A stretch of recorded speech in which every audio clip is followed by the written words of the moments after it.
Boom! Greetings from YouTubeville.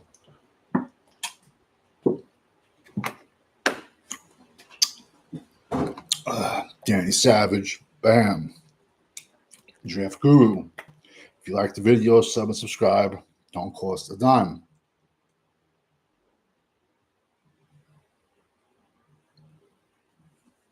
Damn.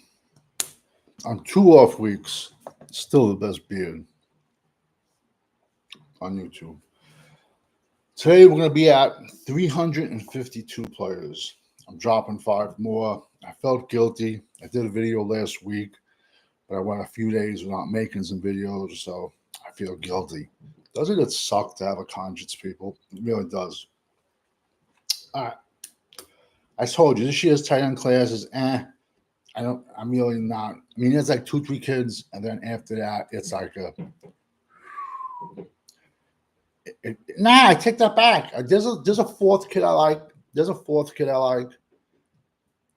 But I gave him already. I gave you this one kid already. I liked already. Mason Taylor out of LSU. I gave him over the summer. This kid's blowing up. This kid, Harold Fannin, Bowling Green.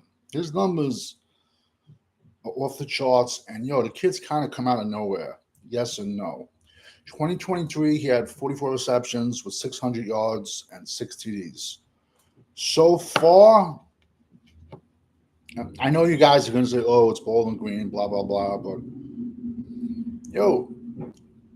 if you can produce and you have the measurables, they will find you, people. They will find you. 6'4", 240 kid. And so far, he's at 60 receptions for close to 900 yards, and he has 5 touchdowns so far in a year. Listen, I'm sure like a much bigger school is going to come after him, give him a bag and try to transfer. He'd be stupid. Better go up just jumping straight into the draft because he has nothing to prove by coming back another year and risking injury. That's my 2 cents on him. Next kid, this kid is flying up boards too, and I've said it from day one. It's going to be a crazy edge class, a crazy running back class, and a crazy defensive tackle class. This kid, Kyle Kennard, South Carolina. He's a typical size that the NFL wants. Bro, the kid's 6'5", 260. I know there's been some problems. Not problems, but tweeners. Some teams drafting a tweener. Then you throw him at edge. And then by the 10th game of the year, he's banged up more than a lot lizard. Michael Parsons. I guess I'm lying if I say that. So far, the kid has over 20 tackles, 9 sacks, and 2 forced fumbles, this kid. He's a Georgia Tech transfer. So he's really hit the ground and running. And he's going to be a top 10 edge, this kid. Like I said, he has that size that Detroit Lions, Aiden Hutchinson, the Nick DeBoses of the world, the size that NFL teams covered at 4'3", but it seems like lately it's just been kind of, I don't know, man, rare. Not rarer, because they're out there. To get them to, it's the word I'm looking for, to have their college tape carry over to NFL production, it just seems lately that it's more likely it's nay than yay. They don't just lately. I don't know. That's just me. It just seems like in the old school it was much easier. I don't know if easier. I don't know if more of these kids are playing power forward or playing forwards in the NBA, or the colleges like more smaller athletic ends to get because it's, the college game is more of a passing league. It all depends which leagues, but there's a lot of leagues that are passing. So it seems they want smaller guys that are more athletic to get to the quarterback. But a lot of times that does not transfer to the NFL level when you're going up against 6'7", 350-pound offensive tackles for 17 plus weeks. Next kid is a running back, Brayshall Tuten, Tuten, King of Tuten. Who remembers that? If anyone can put that in the comments. I'm really showing my age there. Running back, Virginia Tech. He has close to 900 yards, 12 touchdowns on the year. He only had like 800 yards last year for Virginia Tech. In 2022, he blew up for like 1,400 yards. Well, I should have said he's a transfer, but he was playing for North Carolina and North Carolina AT&T, right? What's that? That's like consumer language. It's like a telephone company, but that's who he was playing for in college.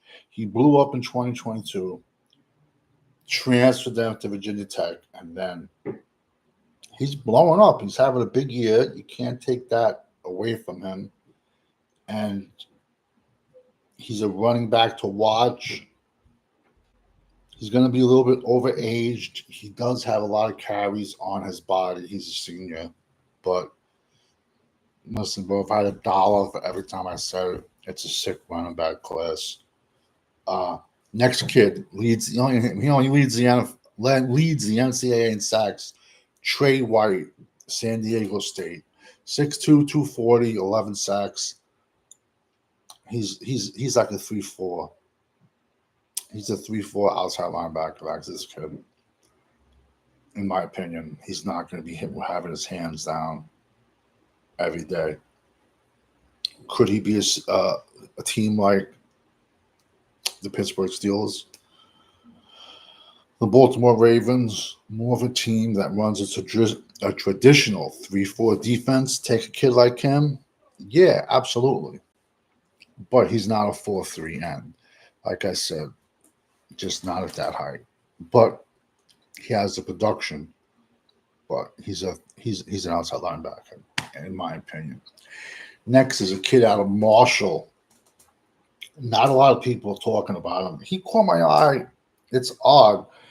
I watched him play versus Ohio State, but he caught my eye. It was like on a Tuesday night game. I think it was last week or the week before.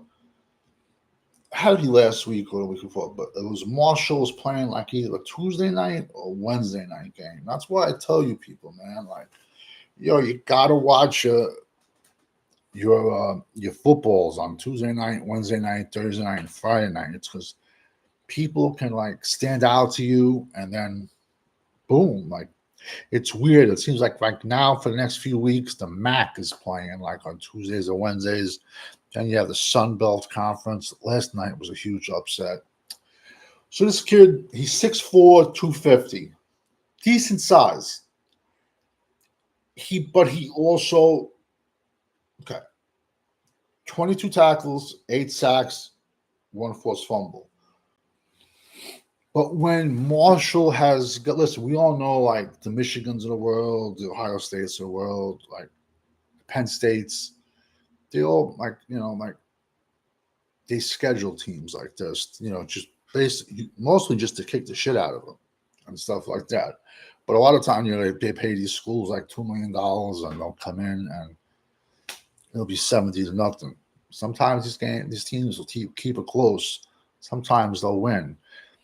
That's when these kids are going to make their money to be shown, because out of all even the 10 end I gave you in Bowling Green, the scouts, me personally, like, okay, I see his numbers, but I'm not going to just rank them on the big school games. I'm not. But I guarantee you 99% of NFL scouts, they're just going to say, show me the schools against the Power 5 conferences. But if you're going to play at the next level and if you want me to draft you and invest in you, you better perform against these bigger schools. This kid has a high motor, but he also plays up to his competition. So, relentless motor, good versus the run. He's not a liability. He won't get washed. Like I said, he's a blue-collar, lunch pail type of worker. Do I see a lot of bend?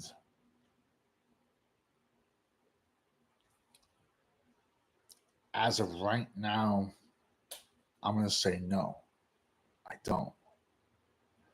And unfortunately, bend is not something you can coach into somebody. That's something you have. That's athleticism.